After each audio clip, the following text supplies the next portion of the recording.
right, and your power play multiplier is 5.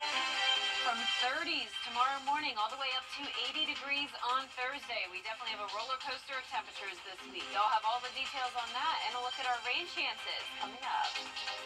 Right now on News Channel 6 at 11, the Richmond County School System's master plan. Parents getting more input on the future of education.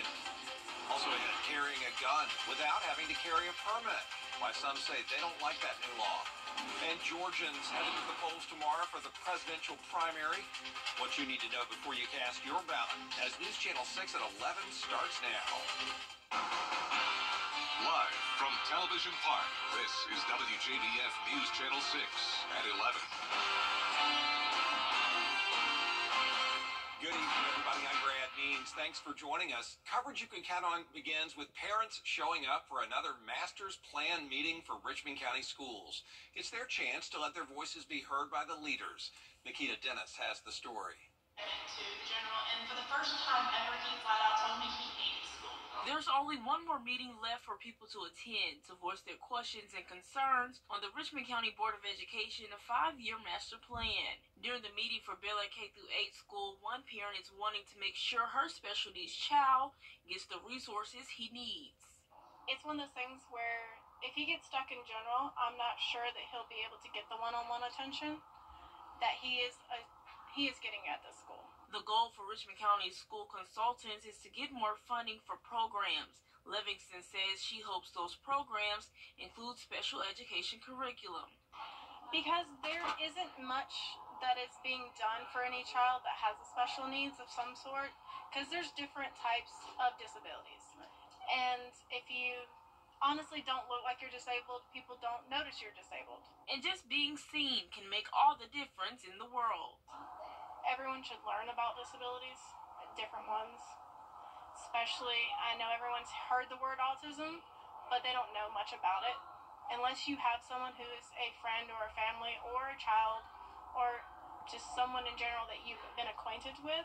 In Augusta, Nikita Dennis, WJBF News Channel 6. It is time now for a first check of the weather. Here's meteorologist Jenna Petracci. Nice night in Aiken and all over the CSRA. That's right. Very consistent across our area. Temperatures aren't too cold just yet. We're seeing upper 40s to low 50s. Skies are partly cloudy. We do have some high-level clouds around the area, but no rain associated with it. You're taking a live look now at our Terry Lambert Hyundai Skyview cam at the Amentum Center. Today's high temperature was 66 degrees. Overall, room temperature-like conditions today. Low of 32, though. Not quite room temperature there. It was very, very cold this morning. Actually, all the way down to the freezing mark here in Augusta and below freezing in some of our northern counties. That is well below our average of 43 for this time of the year. Right now, we're down to 47 in Augusta, 50 in Allendale. Evans, you're at 48, 49 in Millen, Wrightsville, also 49, 51 in Lincoln, and 50 in Washington. Winds are pretty light, only up to around 5 miles per hour. So when we have the calm winds, we always see those temperatures fall pretty drastically. But what's helping to keep the temperatures a little bit warmer, at least for now, is that high-level cloud cover that we're seeing all across satellite and radar. High pressure in control, though, so that'll keep things dry. Clouds will break apart a little bit tonight, and that'll allow us to fall into the upper 30s. Light winds all morning long. Temperatures warming up into the upper 60s, a little bit breezier this afternoon, and then a high of 72 by the 5 o'clock hour. So it's another cold night and start to our Tuesday, but warming up nicely later on. Mostly dry and sunny throughout the week, but then we have a pretty high chance of rain and storms starting Friday, continuing into the weekend. I'll have all the details on that coming up shortly, but back to you, Brad. All right, Jenna, thanks a lot. An investigation underway after a death at Club Car in Evans. Investigators say Friday night a contract worker was injured there. The coroner confirming 21-year-old Alyssa Drinker died from those injuries. Witnesses say Drinker dropped her AirPods under a machine that had a conveyor belt, and when she tried to get her AirPods, she got caught in the machinery. She died at the hospital. There is sad news out of Washington County where a high school student died over the weekend.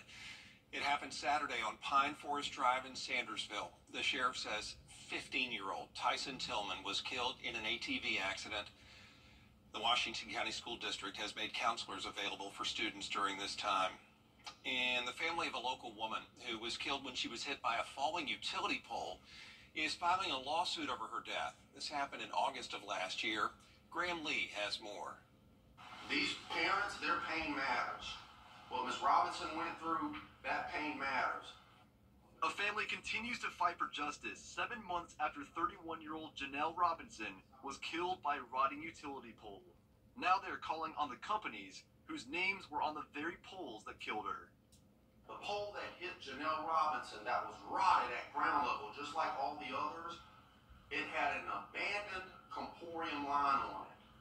The argument is that Comporium and Dominion Energy did not do enough to repair the damaged poles. They have been in service for 60 years, and according to Dominion Energy's policy, it is time for them to be replaced. Bamberg says a complaint about the poles came to Dominion just 5 weeks before Robinson was killed. Had a complaint about Lee Street and Pickens Street. These very lines and poles.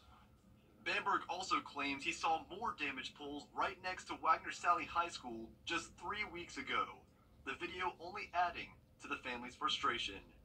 The fact that we had to hear and learn that after all of this still, the very high school that she taught at was in danger because of irresponsibility. The town itself is still in danger because of the lack of responsibility. The attorney says both companies have extended their condolences, but the family will need a lot more than an apology. In Bamberg, Graham Lee, WJBF, News Channel 6. South Carolina has a new law that lets people carry a gun without a permit. The state now the 29th in the nation to allow open carry with no permit or training. Some law enforcement agencies expressing concern over this law. It could be a challenge for some folks. My hope is that folks will continue to use the concealed weapon permit program. I'm a fan of training and some background checks and things like that. Those were our concerns. But obviously, as it's passed, we will do our best. The law also provides free monthly gun safety training to anybody in South Carolina. Parking is still creating problems around. Coming up, allergy season is upon us. Why symptoms are sticking around a little bit longer than usual when we come back.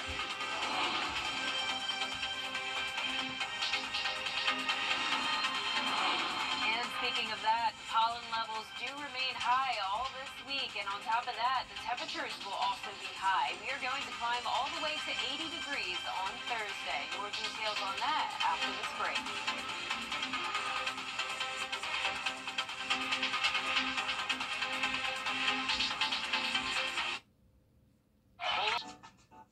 The Live 5-for-6 Skyview Network, sponsored by Terry Lambert Hyundai. Now, your most accurate forecast with WJBF Live 5-for-6. Good evening and happy Monday, at least the last hour of it. Our Terry Lambert Hyundai Skyview cam outside the station showing a nice end to the day. It is partly cloudy outside with some chilly temperatures. 47 degrees, sensor not picking up on those clouds because they are really high up in the sky.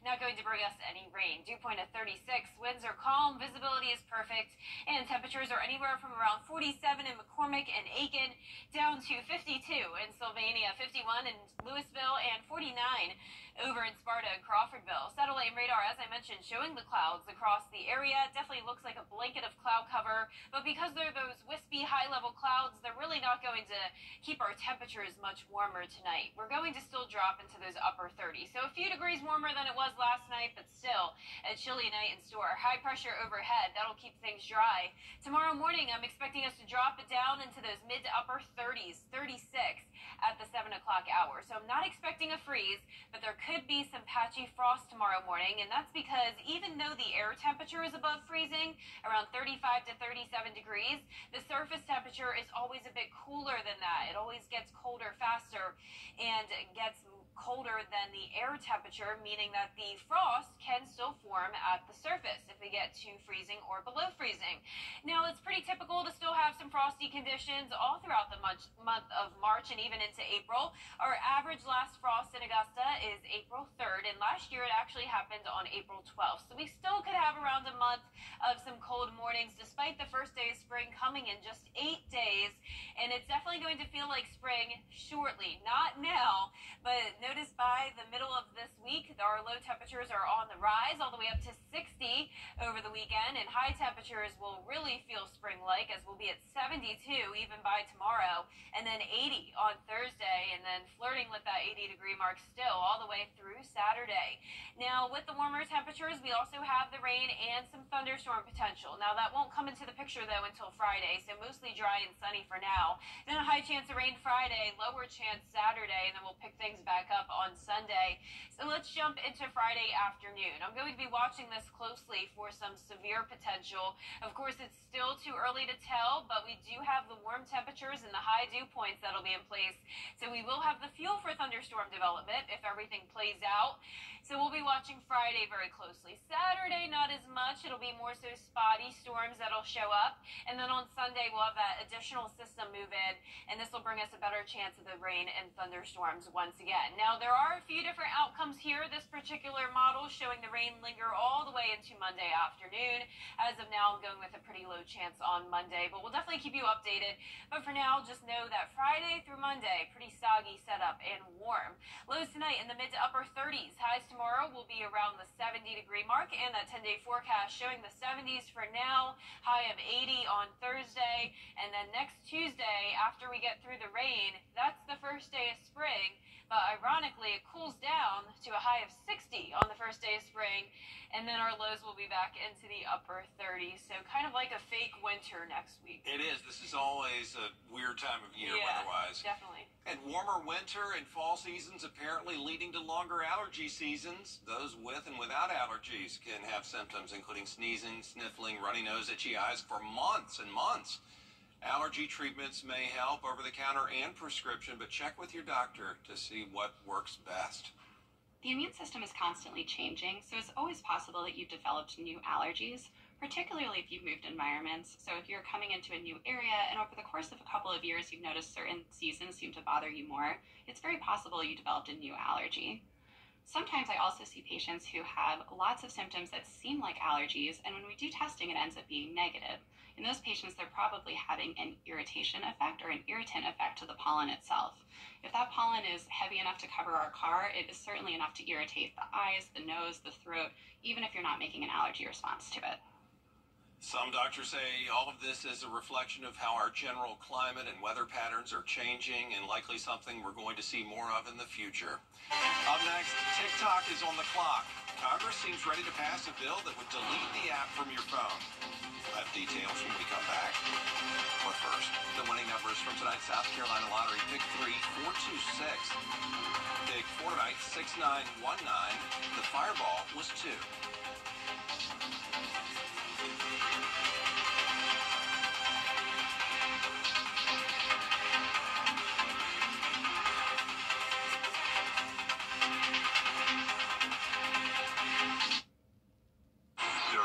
Casino Injury Attorneys. The Live 5-6 Skyview Network, sponsored by Terry Lambert Hyundai. Lawmakers appear ready to pass a bill this week that threatens to delete TikTok from your smartphone. The measure, supported by Democrats, Republicans, and the White House, would order the Chinese-based company to sell the app if they want to keep users in the U.S. Here's Jesse Tanur. It knows you better than you know yourself. TikTok is a large part of many Americans' lives, including members of Congress who depend on it to connect with key voters. But lawmakers are still threatening to ban the popular social media app. The problem is the algorithm that powers it is controlled by a company in China that must do whatever the Chinese Communist Party tells them to do. During a Senate hearing Monday, top intelligence officials warned ByteDance's ownership of TikTok threatens national security. FBI Director Christopher Wray said that includes influencing elections and promoting conspiracy theories. The different kinds of influence operations you're describing are extraordinarily difficult to detect. Democrats and Republicans have been working together on a bill that would ban TikTok in the U.S. unless it completely removes itself from ByteDance. A House committee unanimously passed the legislation Thursday. That is impressive in nature in any instance. In another rare move, Republicans plan to move it forward Wednesday for a vote in the full House. Despite former President Donald Trump opposing the bill. If they pass it, I'll sign it. President Joe Biden supports the legislation. The White House even helped craft it. But the president's re-election campaign also recently got on TikTok. If passed and signed into law, the bill would give ByteDance roughly 6 months to sell TikTok. In Washington, I'm Jessie Tenor. Coming up, Augusta Prep getting set for a big tournament, and a young local athlete already earning big-time recognition as a racer in sports.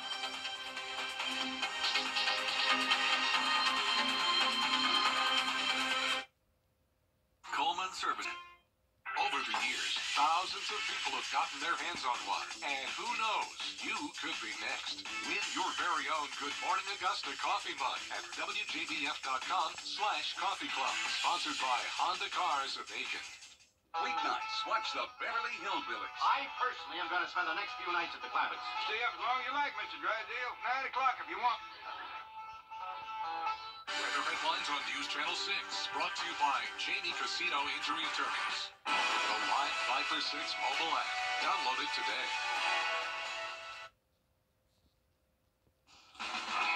Now, WJBF sports coverage you can count on. The Augusta Prep golf team opened their season last week, and now they are gearing up for their second tournament that'll take place at Mount Vintage. The Cavs have a much bigger roster this year as they nearly doubled the number of players on the team, and that is thanks in part to new head coach Chris Gay. Now, he didn't want to be on camera, but he did tell me that it's been such a joy coaching these young men, including his son, and he's excited for what this season will bring. The Cavs have their next tournament on Tuesday, and the team is really looking forward to continue improving their skills while also building their team chemistry. I'm really excited. It's going to be fun. Fun course, Mount Vintage, a lot of history. Played multiple tournaments there. We've been just really good teamwork, team ability, being able to hit irons consistently. Ultimate goal is trying to win a state championship. Well, we definitely have more players, at least twice as many. And also, we have more seniors on the team. So we just pump each other up and just like, hey, it's all right, just do your best. And if there's a bad shot, we're just like, don't worry, just do better next time. The Cavs will head to Mount Vintage on Tuesday for the Tri-Team Tournament. They'll take on Curtis Baptist and Colleton Prep. The USC Aiken softball team got a sweep over USC Buford as they won their third game against the Sand Sharks 2-1. Their next game will be on Saturday as they open up a 3-game series. That'll be against Georgia College and State. South Carolina men's basketball head coach Lamont Paris was named the SEC Coach of the Year. Paris and his staff helped engineer the greatest single-season turnaround in program history with the team's 14-win improvement and a tied-for-second finish in the SEC. South Carolina went 25-6 overall and 13-5 in conference play in the regular season. Those 25 wins this season are the most in program history. A big congrats to Gamecocks head coach Lamont Paris. The South Carolina Gamecocks baseball team will face off against Georgia State on Tuesday night inside SRP Park. The Gamecocks haven't played at SRP since 2019, and they'll look to close out non-conference play with a win over the Panthers. First pitch for Tuesday's game is set up for 7 p.m. You can buy tickets at srppark.com. And finally, some very exciting news for a local 6-year-old. He has won the 15th annual Monster Energy Daytona Amateur, which is a national AMA racing event that has limited spots. His name is Weldon Austin Young. He raced in the 4 to 6-year-old age group, coming in first out of the 33 racers in his class. He's from Lincolnton, but currently lives in Union Point, Georgia, to dedicate more time to racing. A very cool accomplishment. Huge congratulations to Weldon and his family. That does it for sports. We'll be right back. This was it? Of NorthAugusta.com, Facebook, or Instagram. Panda cuddling. How about that? It is a real job. It usually all of Georgia. I'm Leanna. This is my new home. After running through college, buying a home was the right option for me. Security Federal made it so easy. They handled everything on the financing side. I had all the time I needed to just focus on buying the house, finding the house. Buying a home has always been a goal of mine, and I'm really thankful to Security Federal for making that possible. Hey, Sister, Miracle Toyota of NorthAugusta.com, Facebook, or Instagram. Panda cuddling. How about that? It is a real job. It usually occurs in China. That's where the cuddlers are. And it's not that simple to be one. You think you just kind of hold the bears, but no, you have to be more than 22 years old, like 23 and up. You have to like taking pictures with baby pandas. You have to be willing to hold them and hug them all day long. And you have to know a lot about them. If you have veterinary experience, that helps. Certain panda research centers also offer the chance for volunteers from the United States to be baby panda nannies for a week or two at a time. It seems like a great job, but I mean, honestly, you don't want to get hurt or hurt them, so make sure you're trained. Oh my God, they're so cute and But little. they are. Look Yeah, at they're them. just great. Yeah, I've never thought of pandas as like vicious animals, so it's hard to picture that they wouldn't. Babies. Yeah, they'd probably just be so sweet and cuddly. I would think it'd be easy, but you're right, it probably is harder than you would think. Yeah, they have claws though. Look out, like if they just randomly move their arm and that claw hits you the wrong way. Yeah. Careful. I'm But sure they their will teeth- not. The teeth, yeah. They will not maul you. Yeah, I want well, to let you know never they will know. not. Wild animals. Our 10-day forecast showing sunny skies through Thursday, a cold morning tomorrow, but warming up all the way to 72 in the afternoon, 80 by Thursday, rain and storms Friday through Monday. All right, thanks a lot, Jenna. Thank you all for watching. We appreciate it. Have a great night.